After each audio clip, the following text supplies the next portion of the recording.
Doctor Ramón Rivas, secretario de la Cultura de la Presidencia de El Salvador. Primero que nada, muchísimas gracias por su tiempo. Estamos para servirle.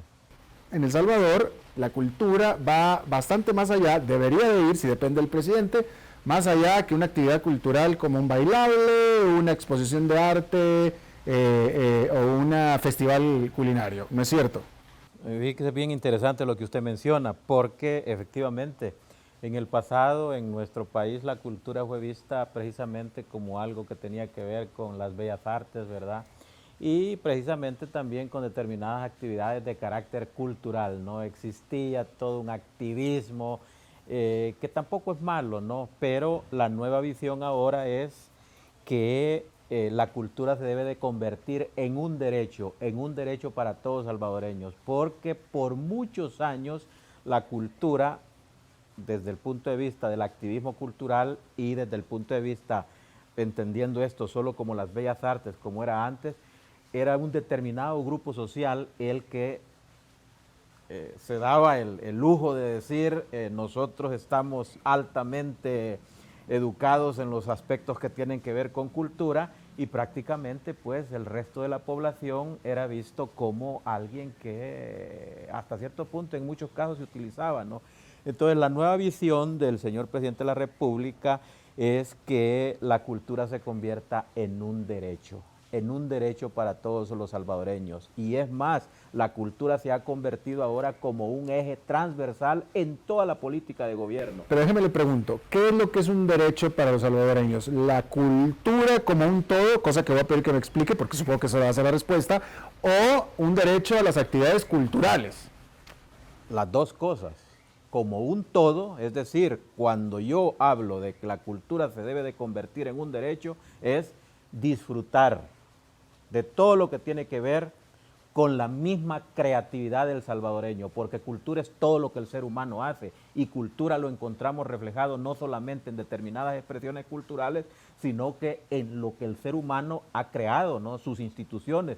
Cuando le dije hace un ratito de que la cultura es ahora vista como un eje transversal en toda la política del gobierno, que trastoca lo social, que trastoca lo económico, que trastoca lo político, que trastoca lo cultural, que trastoca la salud, que trastoca el medio ambiente, es porque ahora el aparato de gobierno toma la cultura como algo indispensable para el desarrollo de una nación. No podemos, por ejemplo, hablar sobre medio ambiente si no nos apropiamos culturalmente, si no hacemos del medio ambiente una cultura que hay que proteger, que hay que salvaguardar, y lo mismo puedo decirle de la salud. Hay muchos aspectos que tienen que ver con la salud y es precisamente porque no le hemos dado la importancia que la cultura juega en temas referentes a salud.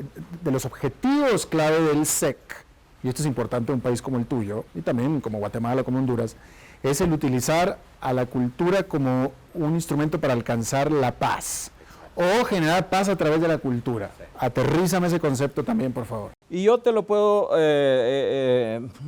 delimitar partiendo de... También hay cultura de la violencia, ¿no es cierto? Exacto. Entonces, por eso... Exacto. Yo te lo puedo delimitar te puedo delimitar esta pregunta desde una perspectiva histórica. ¿Por qué no hay paz en nuestro país?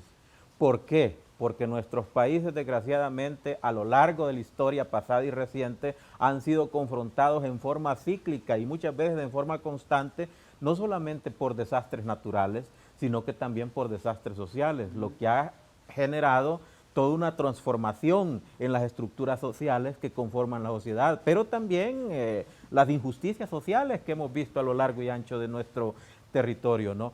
Entonces, eso ha generado un descontento que se ha desbordado de tal forma que hasta cierto punto en determinados lugares lo estamos repensando y vemos a nivel centroamericano lo complicado que es para alcanzar una cultura del buen vivir, como nosotros decimos en El Salvador, una cultura del respeto, una cultura del entendimiento, una cultura del saber escuchar y una cultura de poderte comunicar, porque muchas veces lo que más nos hace falta a nosotros es podernos comunicar. Si llegamos a alcanzar todo eso, pues automáticamente vamos a alcanzar la paz, ¿no? En el marco de primero llegar a una cultura del entendimiento. A eso le estamos apuntando, y yo digo no solamente como El Salvador, ¿no? Sino que a nivel centroamericano. No creería yo que una de tus misiones como secretario de la Cultura es generar la cultura del entendimiento, la cultura del escuchar, la cultura de la comunicación. O sea, Ya no se trata de ver la cultura solamente como algo para el disfrute de vos como persona, pero determinado grupo social. Se trata de involucrar a todo el aparato, de involucrar a toda la sociedad para generar una cultura del buen vivir, una cultura del entendimiento que tanto nos hace falta a nosotros. Hasta ahorita ha habido una preocupación. Mira, yo siempre lo he dicho, nosotros en El Salvador en 1992 firmamos los acuerdos de paz. Todo mundo o muchos creían de que después de la firma de los acuerdos de paz, inmediatamente todo iba a cambiar y todo iba a ser, como dice la canción, a color de rosa. ¿Qué sucedió? ¿Por qué a tantos años de la firma de los acuerdos de paz nosotros nos vemos empantanados en toda una problemática? Porque precisamente muchos de los aspectos que contenía el acta de la firma de los acuerdos de paz no fue tomado en consideración, y sobre todo el ser humano no fue tomado en consideración. Los gobiernos en ese tiempo en El Salvador inmediatamente se dedicaron a construir carreteras, a construir puentes, a construir edificios, a estimular la inversión, pero para ellos mismos. Pero se les olvidó que hay un ser humano mucho más importante que hay que educar, y se descuidó a este ser humano. Entonces ahora tenemos todo el problema que estamos viendo, ¿no? Entonces no se creó una cultura del buen vivir, no se creó una relación entre un desarrollo material y un desarrollo espiritual, el desarrollo del ser humano, que es mucho más importante, creo, para poder generar una economía y para poder generar una sociedad que a largo plazo se dirija a un desarrollo, ¿no? Pero yo te pregunto, ¿tú sientes, me parece claro que El Salvador tiene este compromiso, ¿no? ¿Tú crees que los demás países de América Central lo tienen igual? Es que mira, nosotros somos un país, una región con muchas características históricas. Claro, ¿te parece o no te parece, don Ramón? No, es que cada país tiene su propia historia sociocultural. Pero sientes igual de comprometidos con la cultura y con la integración a través de la cultura. Nosotros creemos plenamente que la integración es necesaria. Y no solamente la integración política, sino que también la integración cultural, naturalmente tomando en cuenta las diferentes identidades que existen en nuestro país, ¿no? Porque existen poblaciones indígenas, existen poblaciones de afrodescendientes, existen campesinos, es decir, hay una diversidad cultural aquí y hay diversidad de identidades.